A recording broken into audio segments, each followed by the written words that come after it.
moving from Iran to Gaza, which, as I said, has radicalized ordinary people all over the world against Israel, against the United States, in a way that's very, very harmful because of the incredible harm that's been done to the people of Gaza, the people of the West Bank after what horror happened in Israel on October 7th.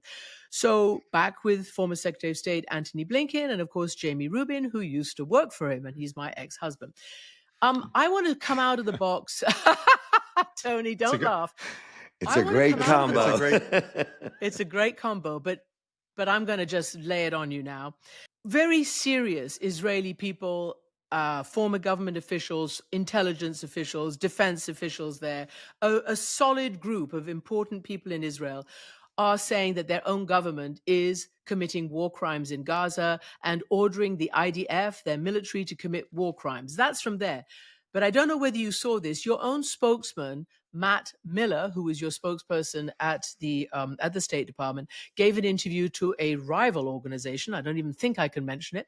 Anyway, to Sky, in which he said, I believe that Israel was committing war crimes. And then he said, well, I couldn't say that because I don't speak on my behalf, when I'm serving the president of the United States. But now I can speak about it. So, Tony Blinken, would you agree, from everything you've seen, everything you tried to stop, and everything that happened just under your administration, not to mention what's happening now exponentially? Well, Christiane, first, let's step back for a second and recognize that there is deep, extraordinary trauma on all sides. On the Israeli side, because of October 7th, the worst single-day massacre of Jews since the Holocaust. And when I hear people say, yeah, that's a given, we understand, but no, it's not a given. And if you don't understand that, accept that, recognize that, you're probably not going to get very far. And then, of course, virtually every day since October 7th, the trauma, the suffering of innocent Palestinians in Gaza, caught in the middle of this horrific crossfire that Hamas initiated, but that continues to this day, well past a point where I think it has any utility for the Israelis and for their own security. So this has to be, I think, the most urgent priority to get this to stop in a way that answers the security needs of Israelis, but critically answers the basic human needs of Palestinians. Now, this is the most horrific war one of the most horrific wars that I've seen. And it's been in many ways unique. And while we were in office, the Biden administration, one of the incredible challenges was dealing with an enemy, in this case Hamas, that managed to bury itself beneath people, alongside them, on top of them, and in hospitals, in mosques, in people's apartment buildings, you name it. But that never took away the responsibility of Israelis to make every possible effort not to harm civilians as they were dealing with this threat to their security. And in the context of that, and we said it at the time, there were no doubt individual acts, many of which were being investigated, need to be investigated, that might constitute a war crime. That's one thing. Looking at it systemically, in terms of what the government was doing as policies, that's another thing. But the bottom line is this. The Israelis said that their objectives in Gaza were to make sure, first and foremost, that October 7th could never happen again. And to do that, they wanted to dismantle the military organization of Hamas, because that's what it was. It wasn't simply a terrorist group. It was also a military organization. It's that military organization that so successfully attacked Israel and innocent Israelis on October 7th. And it achieved that objective many, many months ago. In fact, about a year ago, last summer. It also said that it wanted to get the leadership, those responsible for the attack on October 7th, starting with Mr. Sinwar. Well, it achieved that many, many months ago, 9 or 10 months ago now. And so in terms of its military and security objectives, those were accomplished a long time ago. The question now is, if the Israelis are going to pull out, which they should, and I believe they must ultimately from Gaza, what fills the vacuum? Because it's also understandable that they can't and won't simply leave a vacuum that Hamas could refill. We worked really closely together, Jamie and I, for many months on trying to help answer that question while President Biden was still in office. What would fill in Gaza such that you'd have a transition to a Palestinian-led Gaza, but a transition where, in some fashion, the security, the administration, the reconstruction of Gaza could proceed, allow the Israelis to get out, but make sure that Hamas didn't come back in. We we left a lot of good work on the table for the new administration to pick up, and unfortunately, at least to date, it hasn't been able to do that. But that's what has to happen now, and that's the best way, the quickest way to end the suffering. Let's dig into that a little bit, because it was, a distinct privilege for me to be able to work on that with you. And I do think, using colleagues who spoke to senior Israelis and senior Arabs, including Tony Blair and others, we did come up with a really good solution, which still strikes me as the only game in town. And as I recall it, we called it the Blinken plan, but let's just call it a proposal to put in place an Arab force so that the Israelis would have confidence that Hamas couldn't rearm and rebuild through their borders. And maybe you could share a little bit with Christiane and the world about how close we came and how far along we were on the paper, and what happened once the election went the other way and the players then no longer responded to us. Yeah, and look, I don't want to sugarcoat this and say any of this is easy, but the bottom line is this. We understood that, again, there needed to be what people were referring to colloquially as a day after plan. For many, many, many months, the Israelis resisted even talking about it, but then they did finally get into the act, and they started actually talking directly to the Emiratis about what that might look like. We were talking to them. We were talking to the Emiratis. We were talking to all of the other Arabs, the Gulf states, Egypt, Jordan, etc. And there were real differences, and we were trying to bridge those differences. But I think we got to a point where we were probably 85% or so of the way there. And the there is having transitional arrangements with Arabs and others playing a full part in security, in administration, in reconstruction, in partnership with Palestinians, and then ultimately handing over to Palestinians. Now, which Palestinians? There were differences there. Many of the Arabs believed that it needed to be the Palestinian Authority. Some of the Arabs believed that, yes, Palestinian Authority, but a reformed Palestinian Authority, because they were not confident that the PA could handle the job. And in fact, one of the things that I asked Jamie to do was to go meet with the Palestinian leadership to try to work through some of these questions. And the Israelis, of course, were extremely reluctant, not to say opposed, to anything that would hand off to the PA, because for years, of course, they've been trying to keep the PA down so that they wouldn't have anyone to negotiate with toward the realization of a Palestinian state. So all of this was complicated, but we were pretty close. And I believe that ultimately we could get over the finish line. The thing that would concentrate minds was when we got the ceasefire and the hostage deal, which we got at the very end, because that built in a 6-week period during which agreements had to be reached to make that ceasefire enduring.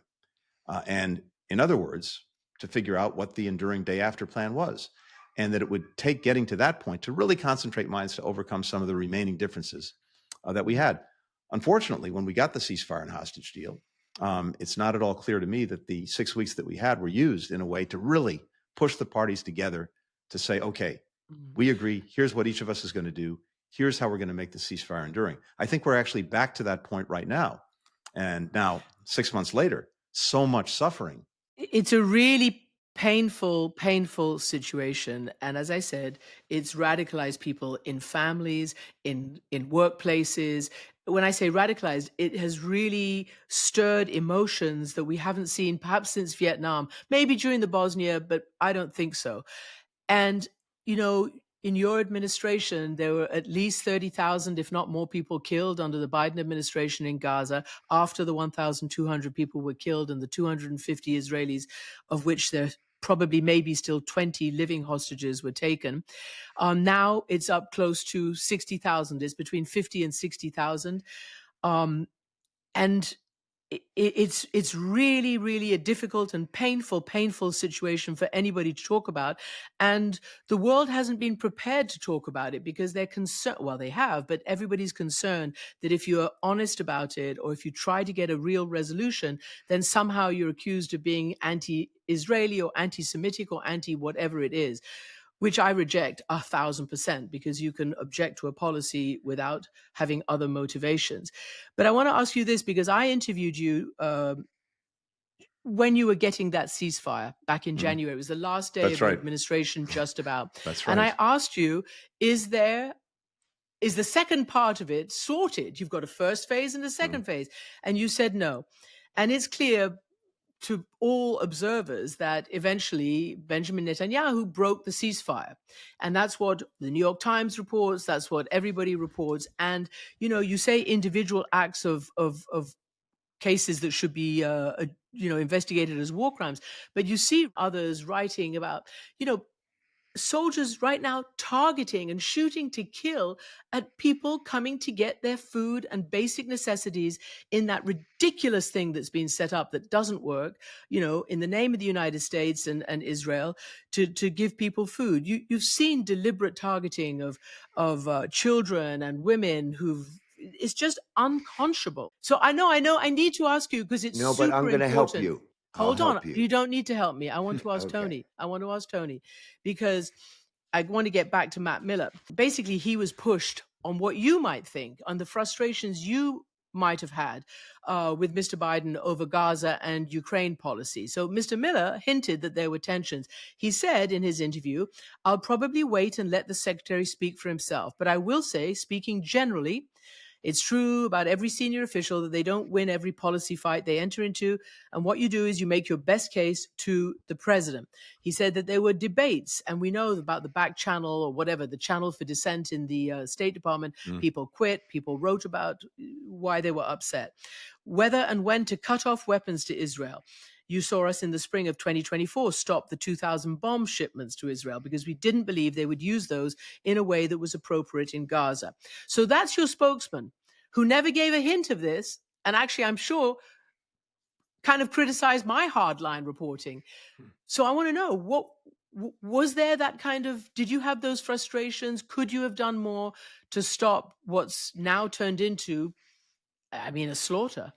Look, Christian, I think there's a larger dynamic that you have to take into account, because what were we trying to do? We were trying to get to, we were talking about this in the context of Iran. It's a very different situation, but in a sense, the same principle. We were trying to get to an enduring solution that ended the horrific suffering of people on all sides, and especially in all the days since October 7th, Palestinians in Gaza, men, women, and children who didn't start the conflict and were powerless to end it, and were suffering because of it grievously. From day one, we insisted that the Israelis provide humanitarian assistance, or allow humanitarian assistance to get to people who needed it. That was, as you know, an ongoing struggle, an ongoing debate. But every day while we were in office, we pushed that, we pressed that. I don't believe there was any point at which there was a full embargo on that assistance, largely because we insisted that it go forward. Not very And imperfectly. that happened under Trump. There was such an embargo. So this was something that was very much front of mind. But here's the thing. We believed very strongly that the way to get this to stop, again, in a way that answered Israel's security needs and that answered the human needs of Palestinians, was through this hostage and ceasefire agreement. But there were several impediments to getting there.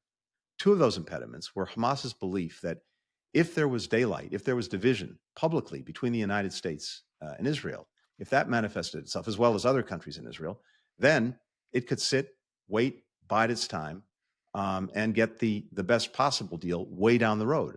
And so what was said sometimes privately versus what was advertised publicly, could be very different, because we didn't want to play into this dynamic where Hamas was looking for these divisions as a way of extending what it was doing in Gaza. Similarly, Hamas believed that the cavalry was going to come to the rescue, that Hezbollah was going to jump in, that Iran was going to jump in.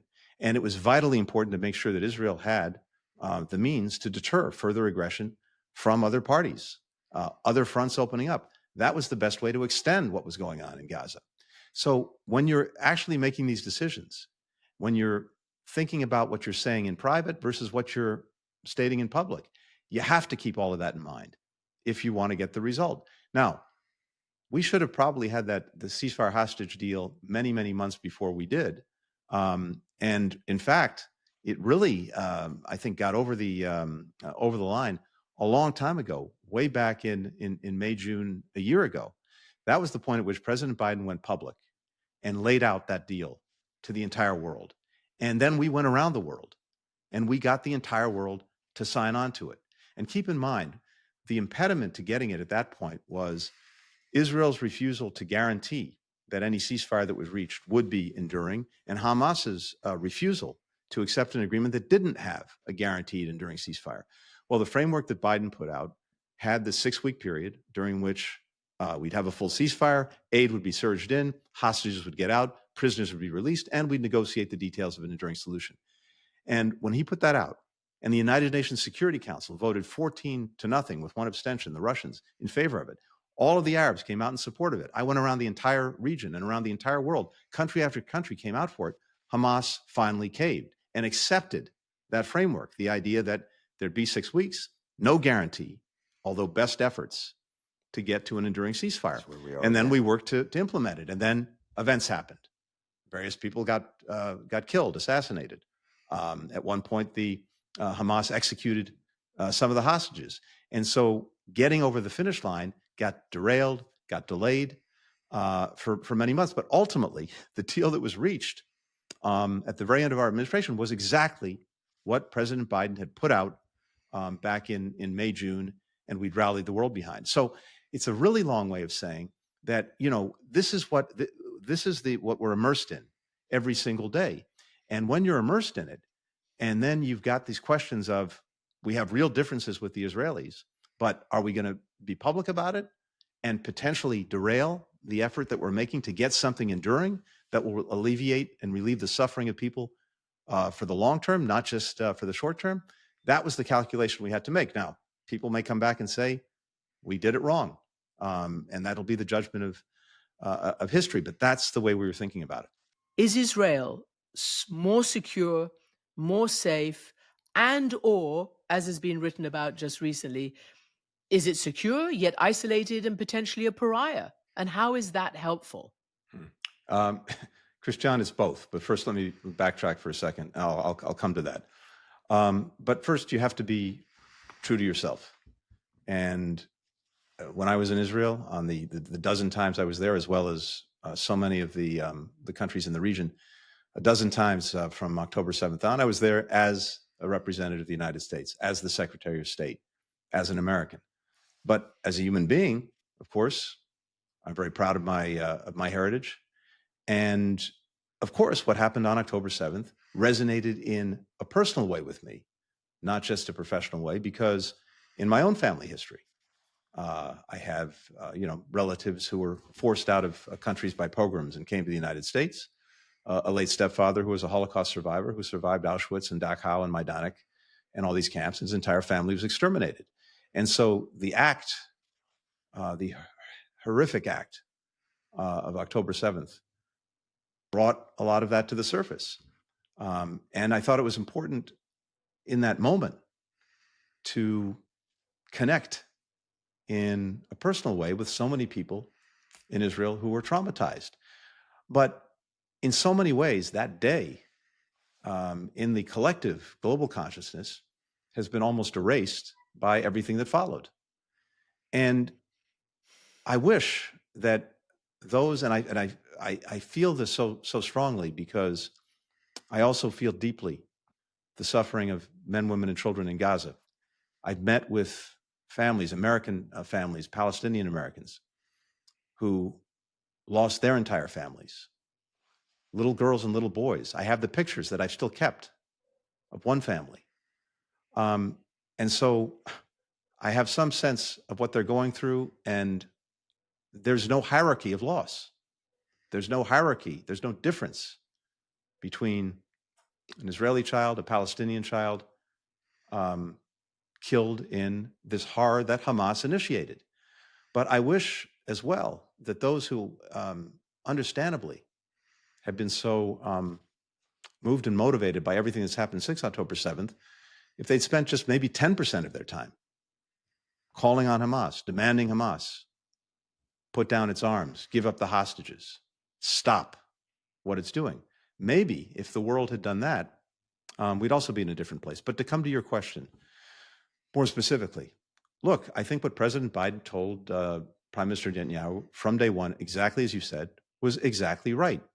And there's a big difference between doing your best to eliminate the threat such that what happened on October 7th couldn't be repeated versus some futile and misguided campaign to try to eradicate all of Hamas that simply is not going to happen and will leave Israel holding the bag. We believe before the October 7th, there were somewhere around 35 to 40,000 armed Hamas militants, again, organized militarily. And that military organization was dismantled by what Israel did, and it was dismantled more than a year ago now.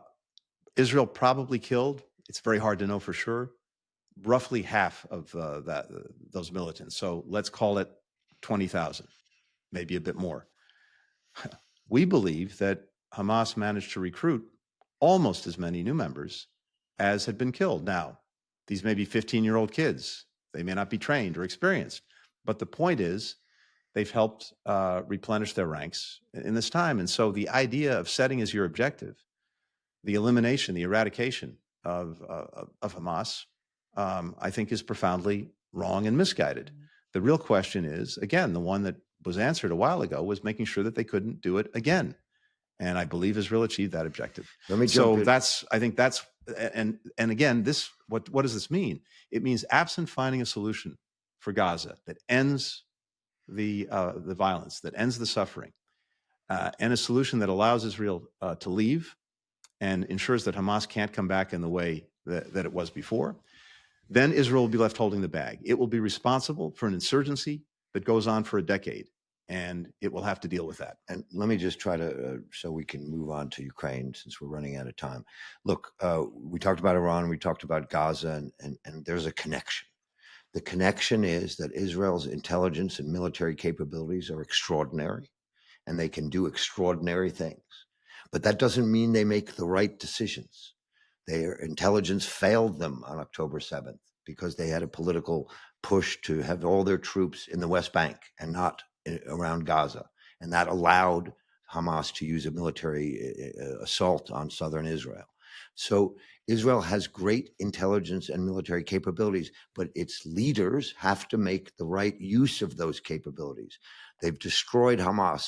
They've probably destroyed the bulk of Hezbollah. They've damaged the Houthis. They've taken out the Iranian air defense, the Iranian ballistic missiles, damaged their nuclear program, damaged their economy. Now is the time to put that military success and lock it in for Israel's future. And the tragedy for this is that when Secretary Blinken was offering Bibi Netanyahu a chance to be the great leader he claims to want to be, because he could have achieved a pullout from Gaza, allowed the United States to declare a path to a Palestinian state. He didn't even have to do it. Probably could have gotten Saudi recognition, which was the dream of Israel's founders, to have all of its neighbors recognize it in peace and security. That was on the table a year ago. Roughly a year ago, once the Hamas defeat was clear last summer, and it's on the table now. But the United States can't make them do that. They're a country that, for their own reasons, are going to make their own decisions, and their democracy is very vibrant. And at some point, this is all going to come to fruition, and there are going to be real discussions about who is responsible for what, when.